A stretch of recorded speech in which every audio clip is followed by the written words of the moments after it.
Hoje, nesse sábado de sol, tão lindo que eu tô gravando, olhando a luz entrando pela minha janela, eu vou falar de um cara sensacional que tem tudo a ver com isso.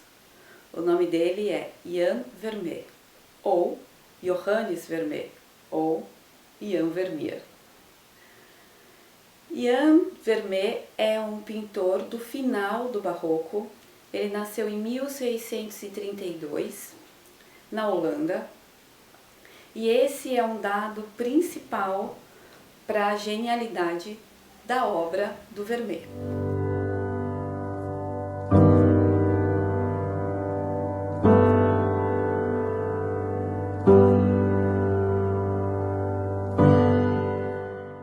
Vou trazer um pouco uma retrospectiva, né, para a gente poder chegar até o Vermeer e conseguir entender a genialidade dele.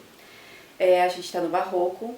O Barroco nada mais é do que um período em que a Igreja Católica tem que mostrar toda a sua força e toda a sua beleza e toda a sua grandeza, porque ela está fazendo frente então à Reforma Luterana, né, a Reforma de Lutero.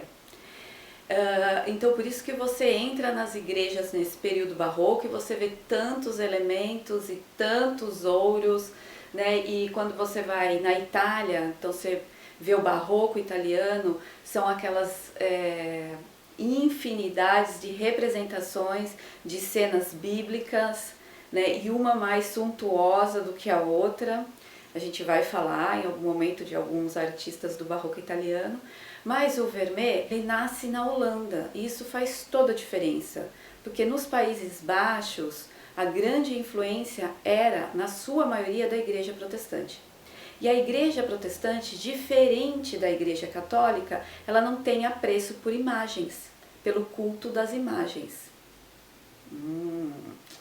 Então daí já dá para perceber que teve uma virada de chave que aconteceu primeiro nos Países Baixos em relação às artes plásticas, né? Uma virada de chave muito importante que aconteceu com esses pintores, que foi o quê?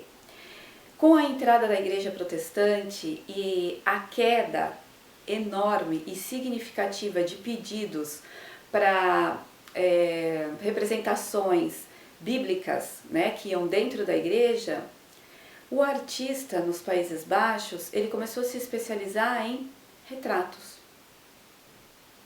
Retratos de pessoas, inicialmente da aristocracia, né?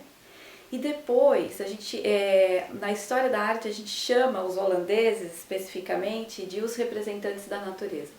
Então eles começam a fazer retratos da natureza. E a gente entra nesse grande espaço de tempo, então, onde o artista, ele representa a beleza da paisagem, da natureza. E o pintor, ele passa a ser um artista independente.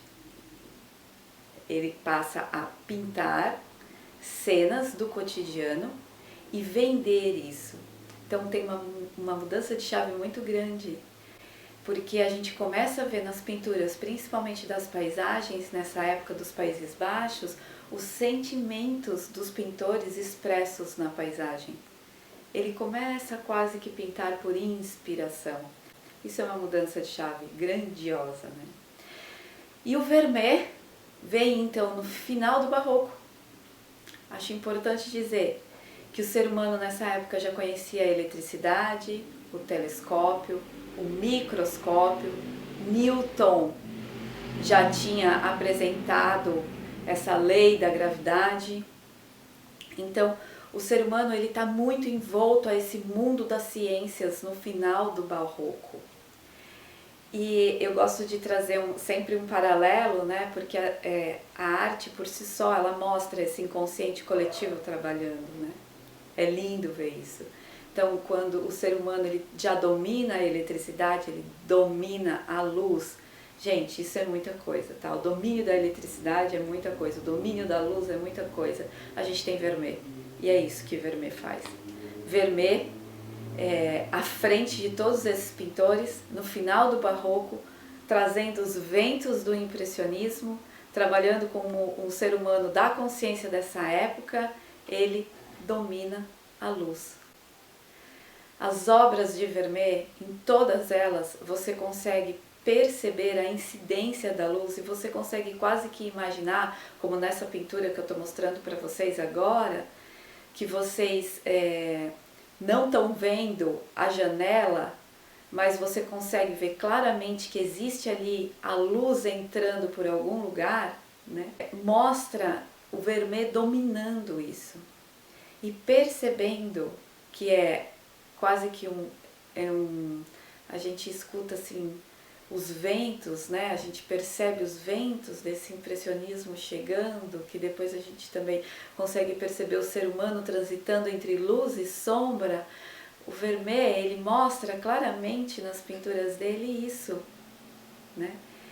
Que as cores, ou tudo que nós enxergamos, nada mais é do que a dança entre a luz e a sombra, e como todos os elementos que existem no mundo transitam a partir disso, né? Que a cor, ela nasce da incidência da luz. O Vermeer traz isso de uma forma muito, muito precisa, né? E através de cenas muito singelas, muito cotidianas, né? O olhar dele para essa luz que entra dentro do ambiente, ilumina e faz com que todos os outros elementos girem em torno disso, mostra exatamente como a vida é.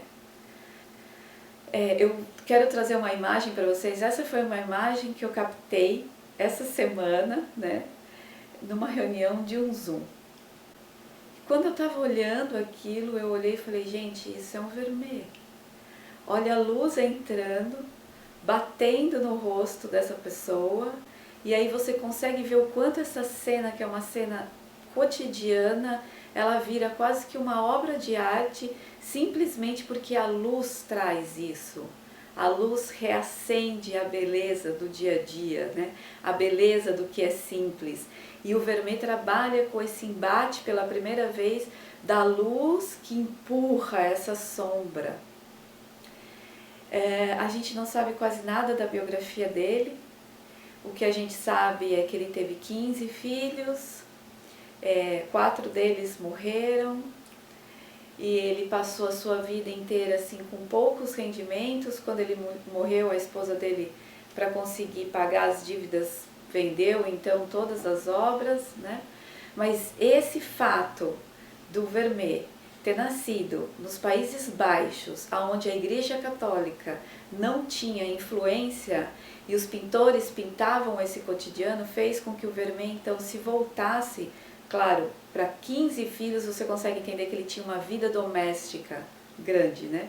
Mas então ele se voltou justamente para isso, para esse interno, dia a dia, o cotidiano, o que é singelo, né? E esse embate maravilhoso entre luz e sombra que começa a ser enunciado a partir do Vermeer. Era isso que eu queria trazer para vocês. Vou deixar vocês se deleitando então agora com o Vermeer. Um beijo e até mais!